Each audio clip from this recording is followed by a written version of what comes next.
صحیح بخاری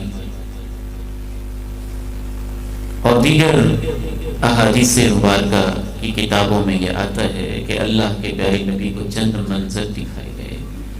آپ نے ایک منظر یہ دیکھا کہ ایک آدمی جو ہے کھڑا ہوا ہے، اس کے ہاتھ میں لوہے کی ایک کنڈی سی، ایک آنکڑا سا جو اینڈ سے مڑا ہوا ہے، کلوب من حدید، لوہے کی ایک کنڈی سی ہے، اور ایک دوسرے آدمی میت کی وہ باچھوں میں اس کو ڈالتا ہے اور اس کنڈی کو پکڑ کے دونوں طرف سے کھینچتا ہے، اور کھینچتے کھینچتے اتنا کھینچتا ہے کہ جو اس کی پیچھے والی ایک گدی گردن کا پیچھے والا حصہ ہے یہاں تک اس کی باچھوں کو کھول دیتا ہے۔ آپ کہتے ہیں یہ کیا؟ فرشتے کہتے ہیں آگے چلو۔ آپ آگے چل پڑتے ہیں، آگے آپ دیکھتے ہیں کہ ایک آدمی لیٹا ہوا ہے اور ایک آدمی اس کے سر پہ کھڑا ہوا ہے۔ جو سر پہ کھڑا ہے اس کے ہاتھ میں پتھر ہے، اور وہ پتھر اس لیٹے ہوئے انسان کے سر کے اوپر زور سے مارتا ہے۔ جب وہ زور سے مارتا ہے تو اس کا بیجا نکل پڑتا ہے اور اس کا سر ٹکڑے ٹکڑے ہو جاتا ہے، اور وہ پتھر پکڑنے چلا جاتا ہے۔ جب تک وہ پکڑتا ہے تب تک اس کا سر ٹھیک ہو جاتا ہے، وہ دوبارہ اس کے سر پہ مارتا ہے، اور بتایا جاتا ہے کہ قیامت تک اس کے ساتھ ایسے ہی ہوتا رہے گا۔ آپ کہتے ہیں یہ کون ہے؟ فرشتے کہتے ہیں آگے چلو۔ آپ آگے چلتے ہیں، ایک تیسرا منظر آپ دیکھتے ہیں کہ ایک تندور ہے، وہ اوپر سے اس کا منہ تنگ ہے اور نیچے سے اس کا منہ کھلا ہوا ہے، اس کے اندر آگ کا الاؤ بھڑک رہا ہے، اور اس میں نوجوان لڑکے لڑکیاں برہنہ ہیں اور ان کو بوائل کیا جا رہا ہے۔ جب نیچے سے آگ کا الاؤ بھڑکتا ہے تو تندور کے منہ تک پہنچتے ہیں، چیختے ہیں اور لگتا ہے کہ باہر نکل آئیں گے، لیکن دوبارہ ان کو پھر نیچے پھینک دیا جاتا ہے۔ آپ پوچھتے ہیں یہ کون ہے؟ فرشتے کہتے ہیں آگے چلو۔ ایک چوتھا منظر آپ کو دکھایا جاتا ہے کہ ایک شخص ہے، وہ نہر کے درمیان میں کھڑا ہوا ہے، اور ایک دوسرا شخص ہے، وہ نہر کے اندر غوطے لے رہا ہے، اور وہ نہر خون کی نہر ہے، خون بہ رہا ہے۔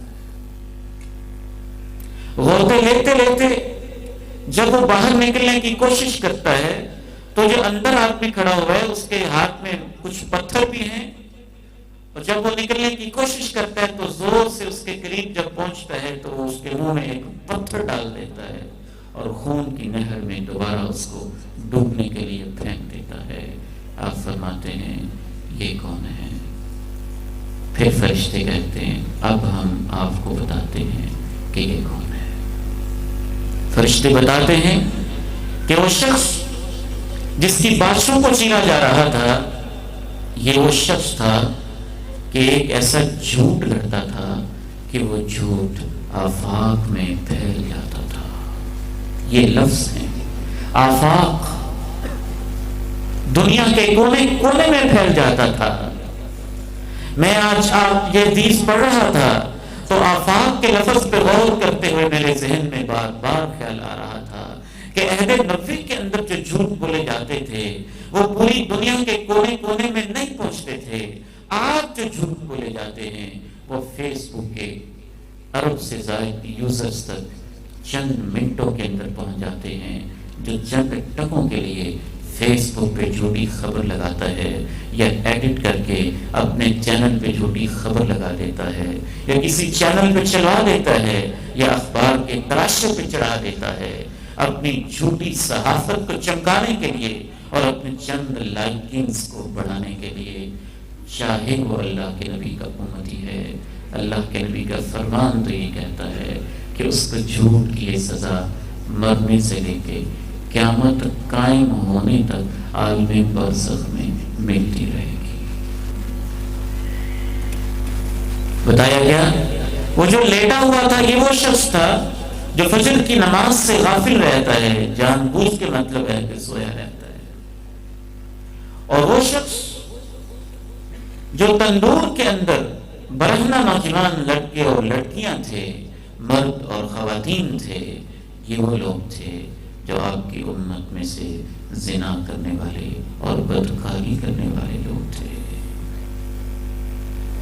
چوتھا شخص جو خون کی نہر کے اندر غوطے لے رہا تھا، آپ کو فرشتے بتاتے ہیں اور پوری عالم ارواح کی عالم رؤیا میں سیر کروا کے دکھا کے بتاتے ہیں تاکہ امت کو یقین ہو جائے اگر واقعتاً اپنے پیغمبر کو ماننے والی ہے تو۔ بتایا یہ وہ ہے جو سود کھاتا تھا۔ سود غریبوں کا خون ہی تو ہوتا ہے نا، غریبوں کا خون ہی تو چوستا ہے وہ۔ شارحین حدیث لکھتے ہیں جیسے جیسے گناہ تھے نا ویسی ویسی سزا ہے۔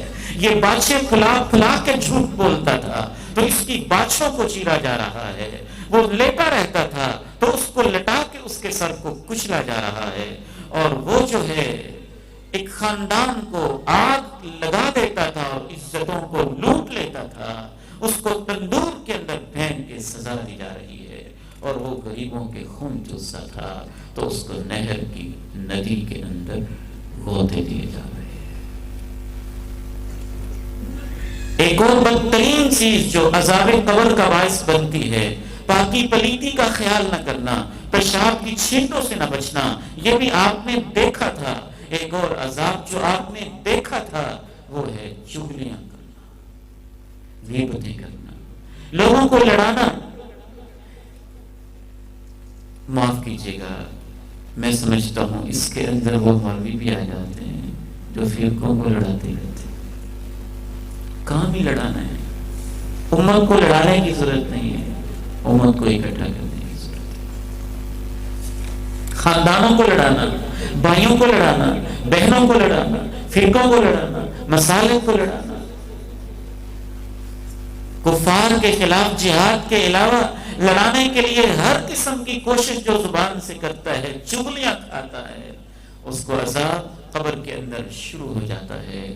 اور ایک اور منظر آپ نے دیکھا، آپ فرماتے ہیں قبر کے اندر ایک شخص کو حکم ہوا اس کو کوڑے لگائے جائیں 100۔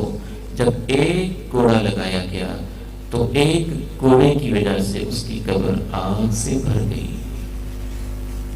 اس نے پوچھا مجھے یہ کس جرم کی سزا مل رہی ہے؟ اسے بتایا گیا تیرے 2 جرم ہیں، ایک تو نے نماز پڑھی تھی بغیر وضو کے، وضو نہیں کیا، نماز پڑھی، جان بوجھ کے وضو چھوڑ دیا، اس کی اتنی سزا ہے تو جو نماز پڑھتا ہی نہیں۔ اور تو مظلوم کی مدد کر سکتا تھا اور تو نے اس کی مدد نہیں کی۔ یہاں اگر میرے سیاسی طور پہ مؤثر اثر و رسوخ کرنے والے دوست احباب بیٹھے ہوئے ہیں تو میں ان کو اللہ کا واسطہ دے کے کہتا ہوں کہ اپنی پارٹی دیکھنے کی بجائے، اپنا مسلک دیکھنے کی بجائے ہمیشہ یہ دیکھیں ظالم کون ہے، مظلوم کون ہے، برادری نہ دیکھیں، رنگ نہ دیکھیں، نسل نہ دیکھیں، مظلوم کے ساتھ کھڑے ہو جائیں۔